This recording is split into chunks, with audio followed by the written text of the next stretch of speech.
Nuestro país cuenta con algunos pueblos mágicos, destacando entre ellos Real de 14, ubicado en la Sierra de 14 en San Luis Potosí capital.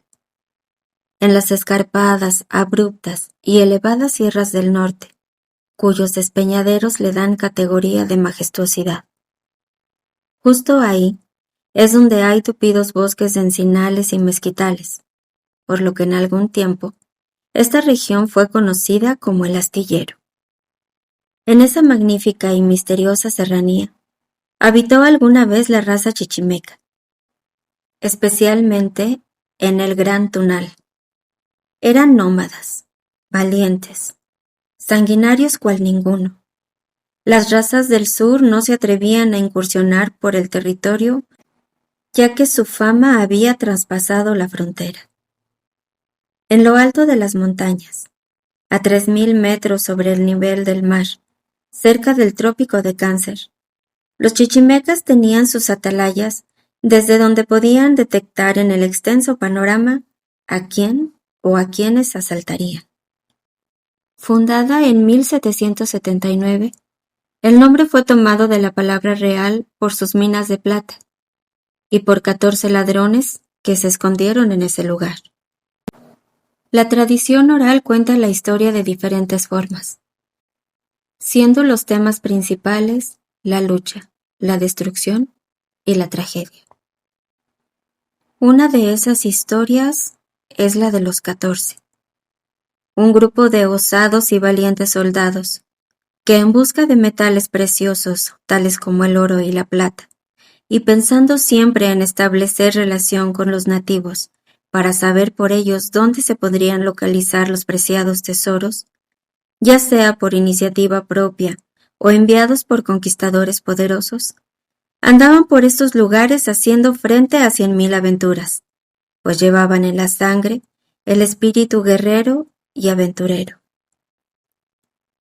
Rodeada la abuela de los nietos, junto a una hoguera de leña, asentaban una buena olla de atole blanco de maíz, con una ración de frijoles y tortillas. Todos escuchaban el relato de los labios de la anciana. En un pueblo muy distante de aquí, y muy cercano a Zacatecas, llegaron conquistadores y buscadores de plata que fundaron pueblos como este. Con ellos llegaron también españoles, criollos y algunos mestizos. Todos venían con los mismos anhelos de encontrar fortuna.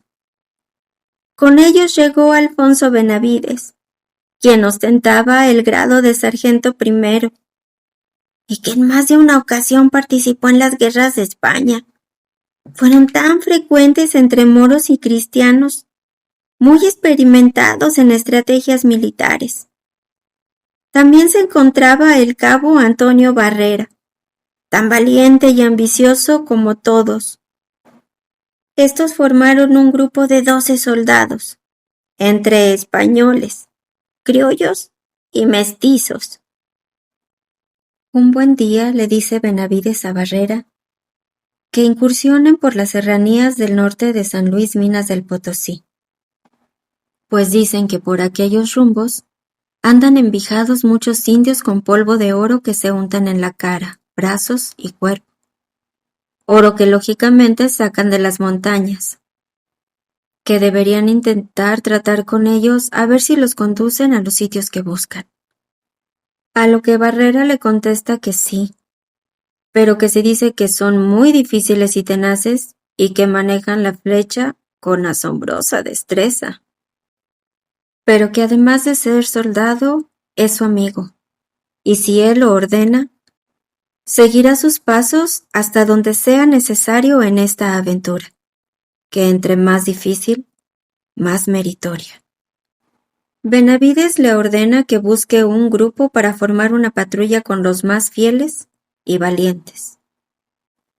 Después de algunas semanas, quizá meses, por fin decidieron organizarse para salir en busca de los indígenas que merodeaban por aquellos lugares, asaltando y matando viajeros. Entre la lista de los hombres que Benavides quería que le acompañaran, estaba Cosme, que tantas muestras de valor le había dado, además de tener buen juicio. Bernabé, persona muy trabajadora. David, Magdaleno y Ramón, a quienes se les conocía por ser fieles y disciplinarios. Barrera confirmó y le dijo que también llevara a los 2 Pedros, a Amadeo, a Miguel, a Luis y a Jerónimo. Al día siguiente, ya todos reunidos, Benavides les dijo que estaban ahí para iniciar una expedición al norte de San Luis Potosí e intentar someter a los chichimecas, que los había elegido a ellos por ser gente que reúnen los méritos necesarios para hacer una buena campaña, y que sin embargo estaban libres de elegir entre quedarse o enlistarse en la expedición, que como toda campaña tenía de todo. Todos al unísono dijeron que sí. Se encaminaron en grupo a abrazar al sargento, saltando de gusto al iniciar una nueva aventura. Melesio era un soldado que deseaba acompañarlos, pero su finalidad era salir del campamento, y una vez fuera tratar de desertar. No era cobarde, ni mucho menos un desleal, pero gustaba de la paz en el hogar con sus padres y su familia. Oriundo de Tlaxcala, quería volver a su terruño, y era esta una magnífica oportunidad para él, así que se alistó para unirse a la expedición. Ya en campaña, atravesaron varios poblados, y teniendo encuentros que no trascendieron porque los resolvieron pacíficamente, se detenían en diversos lugares donde hacían campamento y disfrutaban alegres vivacs, cantando y danzando, contándose mutuamente anécdotas y chascarrillos, con los que podían reír a mandíbula batiente. Como los lugares que visitaban eran pródigos en alimentos y frutas silvestres, no les faltaba sustento. Comenzaron a subir a la Sierra del Astillero. Casi en la cumbre, encontraron una cueva donde se instalaron, estableciéndose a manera de cuartel general, de donde salían a incursionar casi diariamente sin lograr tener contacto con los chichimecas. Aunque los chichimecas ya los tenían detectados y solo esperaban una ocasión propicia para atacarlos. Una mañana, los soldados se dieron cuenta que en un árbol cercano a la cueva había una flecha clavada, por lo que se percataron de que los chichimecas los acechaban. Benavides nombró a 3 soldados, mandándolos por distintos rumbos para ver la posibilidad de hablar con los indios y buscar la manera de someterlos en paz. Mas estos eran escurridizos y nunca hacían enfrentamientos, pues siempre trataron de sorprenderlos y se dispersaban en el instante en que los soldados trataban de hacerles frente. Un día salieron todos dispuestos a luchar o a concertar la paz, ofreciéndoles ayuda para establecerse. El único que quedó en el cuartel fue Melesio, y desde allí podía darse cuenta de todo lo que le sucediera a sus compañeros.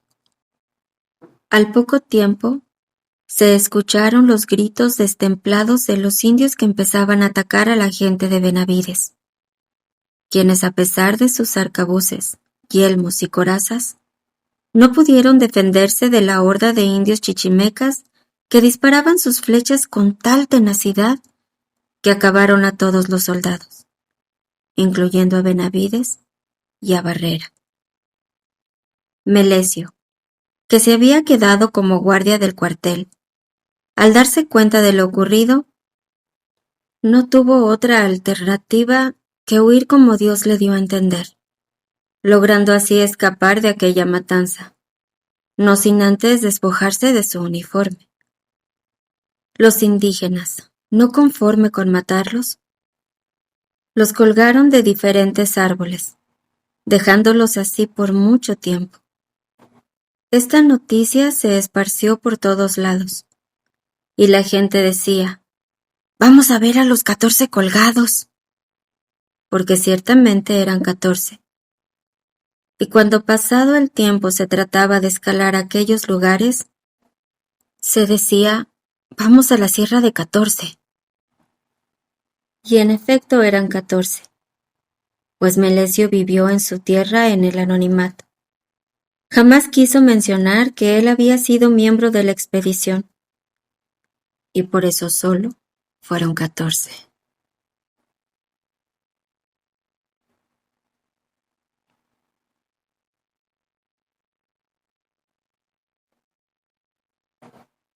La vida del pueblo transcurrió en medio de la actividad de los mineros que extraían la plata, hasta que toparon con un manto acuífero que desafortunadamente inundó la mina, siendo este el principio del fin de un lugar que más tarde se convertiría en un pueblo fantasma, título que le fue otorgado por la pérdida de sus habitantes, pues en 1905 eran poco más de 14,000, llegando en 1921 a tan solo 773.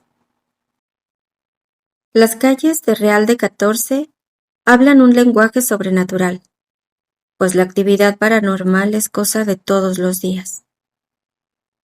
A pesar de la partida de sus habitantes, hubo alguien que nunca se fue, nunca se ha ido y nunca se irá. El espíritu de un minero que murió mientras trabajaba. Los lugareños dicen que su apodo lo ganó por la indumentaria, maltratada, desgastada y llena de polvo, tal cual como la de un minero, pero similar a una jerga. La presencia no se ha visto únicamente en Real de 14. Se dice que también se aparece en las minas de todo el país. Sin embargo, el mito se intensifica en esta región, en especial en el socavón de El Refugio. La leyenda cuenta que terminada la jornada laboral, todos se apresuraban a dejar la mina. Tenían que salir en pares, siempre acompañados, pues si por alguna razón te rezagabas y salías solo, se aparecía un hombre vestido como el superintendente de la mina. De esta forma, solicitaba que lo acompañaran de regreso al interior. Muchos de los trabajadores confundidos por el aspecto del hombre obedecían y regresaban con él. Gran cantidad de estos testimonios coinciden en recordar a un hombre que viste ropas viejas y sucias, botas extrañas. Lo único distintivo era su lámpara de carburo. Al seguirlo, el hombre los perdía en túneles desconocidos de la mina, de donde solo podían salir si alguien llegaba a rescatarlos. De acuerdo a lo que dice la gente del pueblo, el jergas no es malo, pues no hacía ningún daño a los obreros. Por el contrario, casi siempre los llevaba a puntos de la mina donde había minerales para extraer, ayudándoles así a identificar los espacios más abundantes, aunque también se dice que en sus bolsillos aparecían pepitas de oro y plata. En otras tantas ocasiones, extraviaba a los mineros sin darles nada a cambio. Lo único que hacía por ellos en compensación a su travesura era robar sus pertenencias y después dejarlas como pistas para que alguien más las encontrara y fueran a rescatar a sus compañeros. Muchos son los relatos de los obreros en diferentes tiempos y espacios, pero todos coinciden en lo mismo. Al notar la ausencia de sus compañeros, regresaban a buscarlo, encontrando en el camino un guarache, más tarde otro, luego su lámpara de trabajo estrellada y los demás indicios que mostraban su paradero. Y cuando por fin daban con ellos, los hombres se encontraban inconscientes, algunos a varios metros de altura. Lo extraño es que no había ninguna escalera cerca. Los sucesos menos ocurrentes eran en un camino estrecho de la mina nunca antes transitado, lugares de difícil acceso y dificultando aún más las cosas debido a la ausencia de su lámpara. Cuando despertaban, Siempre decían que eran cargados y colocados en los sitios, y que cuando abrían los ojos, perdían la noción total de su ubicación hasta que los encontraban. Los habitantes de Real de 14 se refieren a él como el espíritu de los minerales. No se sabe con exactitud cuál es el origen de sus apariciones. Sin embargo, muchos aseguran que fue un minero que murió trágicamente en su trabajo y que siempre se hace acompañar del sonido de un caballo.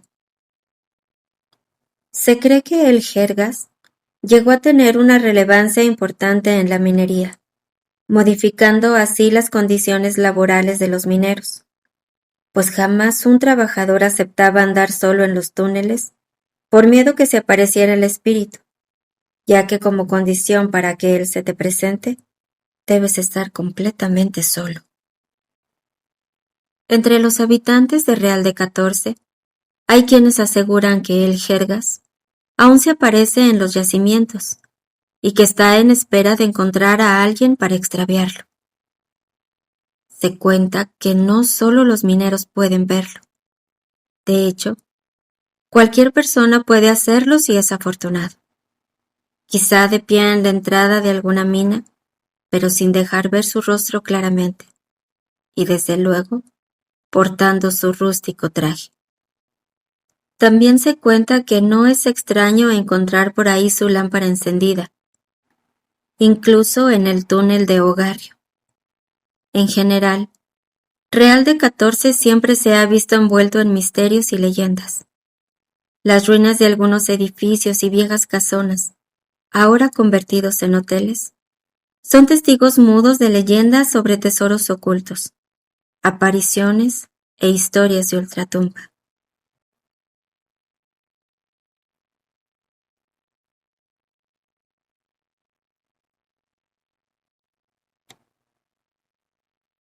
Era invierno en Real de 14. Había neblina a donde voltearas. La señora Altagracia acostumbraba ir a misa de primera hora en la iglesia de San Francisco de Asís. Para ello, debía pasar terracerías y algunas veredas del pueblo. Su esposo estaba enfermo. No podía levantarse, ya que en una jornada de trabajo lo mordió una serpiente. Desde entonces, su salud había ido empeorando al grado de quedar postrado en cama. Altagracia ansiaba tener un hijo, y no dejó de contener el sentimiento pese a la condición de su marido. Con el corazón en la mano, pedía con fervor a San Francisco de Asís tener un hijo con su marido. Al salir de la iglesia, se encuentra con algo extraño. La neblina aún no disipaba, y las personas que habían ido a misa se perdían entre el humo blanco. Altagracia intentó seguir el camino a casa, a pesar de no ver más allá de su nariz. De pronto, sintió una presencia helada. Al voltear, vio la silueta de un hombre vestido de negro, alto, a quien no se le veía el rostro, pero escuchó que éste le dijo: «Si tanto deseas tener un hijo, solo debes pedirlo. A cambio ofrecerás un favor igual de grande. Los médicos te han dicho que te es imposible tener, ya que tu matriz está severamente dañada. Aprovecha este milagro, Altagracia». El hombre se le acercó a tocarle el vientre y ella perdió el conocimiento. Más tarde despertó al lado de su esposo. Se asomó a la ventana y vio que no había neblina. Había un sol radiante en su lugar, sin frío.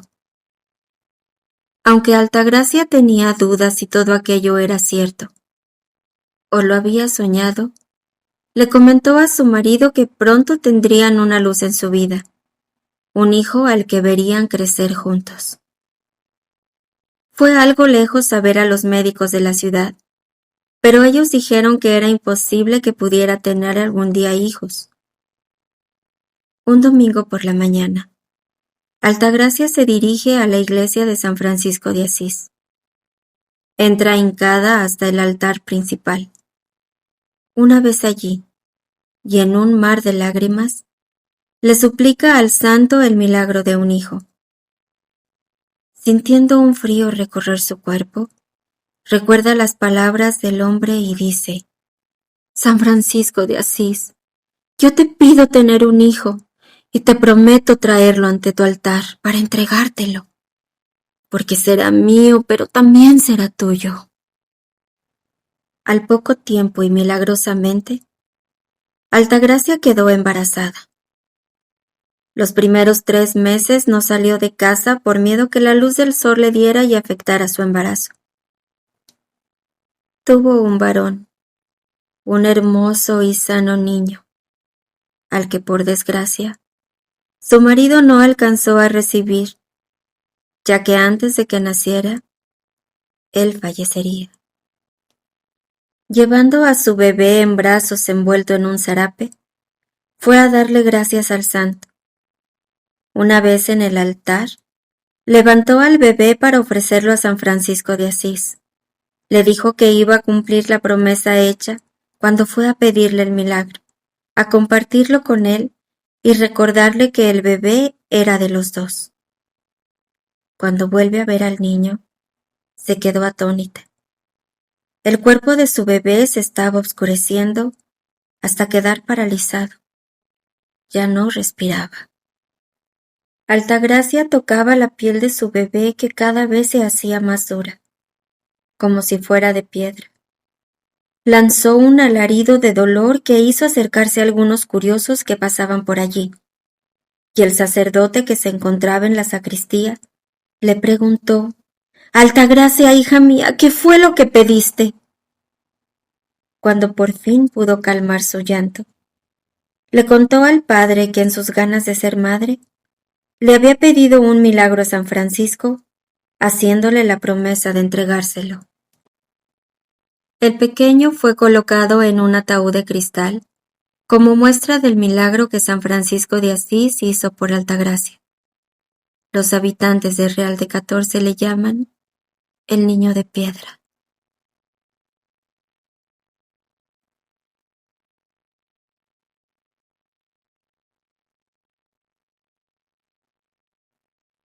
Hay muchas historias que se convierten en leyendas.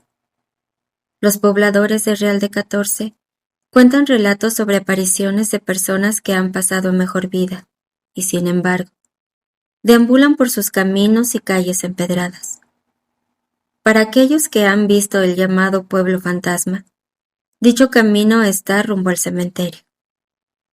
Los viejos aseguran que antes conducía a pueblos aledaños como La Cañada. Este sendero solo podían recorrerlo a caballo. De esa manera era como se llegaba al místico Real de 14. En los años 30, la devoción que se profesa en la actualidad a San Francisco de Asís es la misma que se profesaba en ese tiempo. Las personas iban en peregrinaciones cada 4 de octubre sin falta para venerarlo. Solo que en aquel entonces los grupos eran un poco más pequeños y algunas veces estaban formados por familias, quienes hacían sus travesías a la montaña. En uno de esos grupos había una mujer llamada Anselma. Su camino estaba siendo tan largo que el paso por la montaña hacía más pesada su misión. Faltaban unos 4 kilómetros para finalizar su jornada, cuando decidió regresar y olvidar su manda. El cansancio que manifestaba su perro, así como el llanto de su hijo, parecían aprobar su decisión. Cuando dio el primer paso de regreso, el cielo se hizo gris. Una espesa neblina invadió todo el cañón. Llovió toda la tarde. Para cuando se despejó el panorama de peregrinos, en el sendero había figuras de piedra. Anselma había sido castigada por renunciar a su sacrificio. En la actualidad, Aún pueden apreciarse dichas figuras petrificadas por el camino que une a Real de 14 con la estación. Los pobladores cuentan ver a una anciana cubriéndose el rostro con un rebozo. Camino rumbo al panteón. Se acerca a las personas contándoles algo al oído, sobre todo a los turistas. Quienes han tenido este encuentro con ella no logran descifrar lo que les dice. Le ofrecen algo de dinero creyendo que lo que busca es una caridad. Esto es algo que ya se comenta como un hecho cotidiano.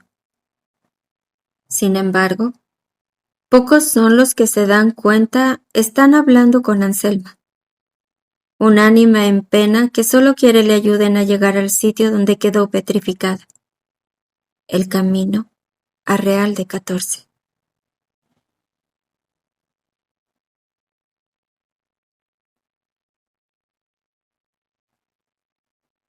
Nuestra última historia ocurrió en el año de 1938. Los jóvenes de Real de 14 se juntaban por las tardes después de la escuela para pasar el rato platicando de su familia, de cómo les había ido, algunos tratando de ver a la persona que les gustaba, aunque fuera de lejos. El transitar por las calles empedradas era tranquilo. Entre este grupo de amigos se encontraba Tadeo, quien se caracterizaba por ser amable y simpático. Tenía una afición como todos los chicos de su edad, solo que en él se estaba convirtiendo en un vicio. Asistía a todos los bailes que se realizaban en los alrededores. Lo dejaban entrar, aún sin invitación, pues él ya era conocido por casi todos. Un día, estando con sus amigos, escucharon a lo lejos un sonido que parecía ser música.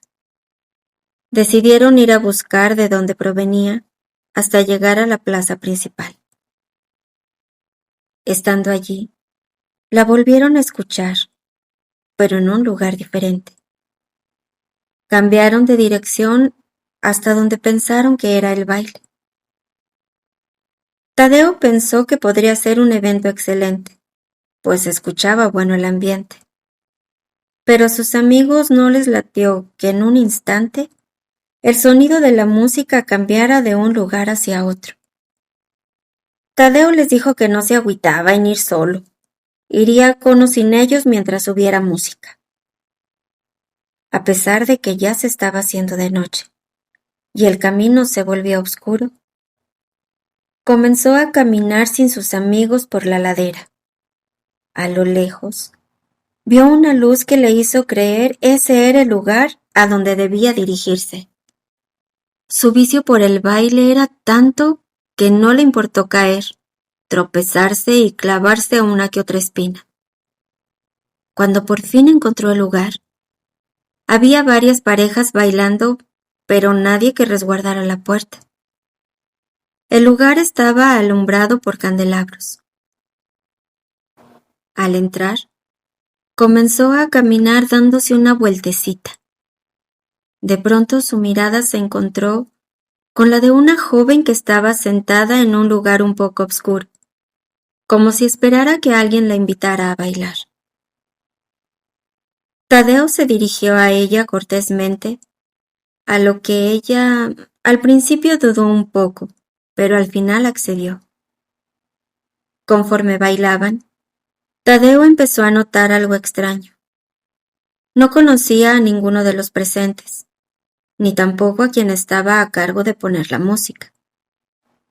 Era extraño porque él asistía a todos los bailes.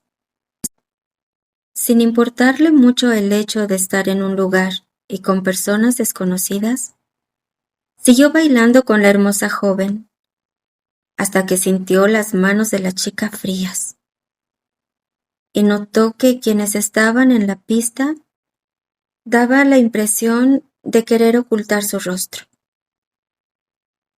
Tadeo quiso hacer plática con su pareja preguntándole de quién era esa casa. Ella respondió en una forma algo cortante. No lo sé. No soy de este mundo.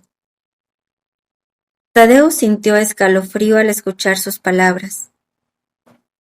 Quiso hacerse hacia atrás, pero ella lo jaló y no lo dejó soltarse. Volteó desesperado para pedir ayuda entre las parejas.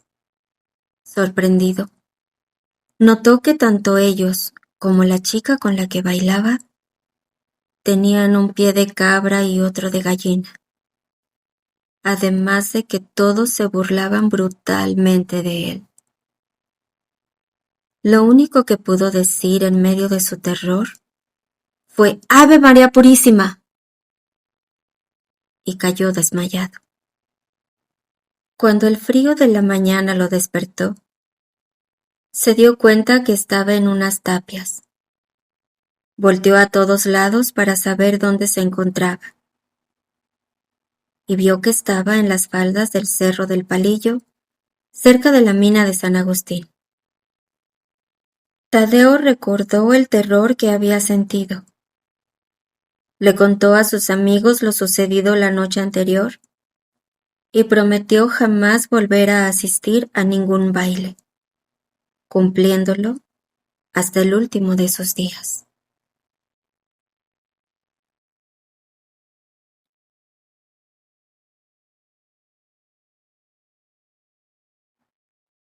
Real de 14 atrae a viajeros por sus calles empedradas, por sus construcciones con patina antigua, ocupadas por galerías de arte, tiendas de artesanías, bares, restaurantes y leyendas.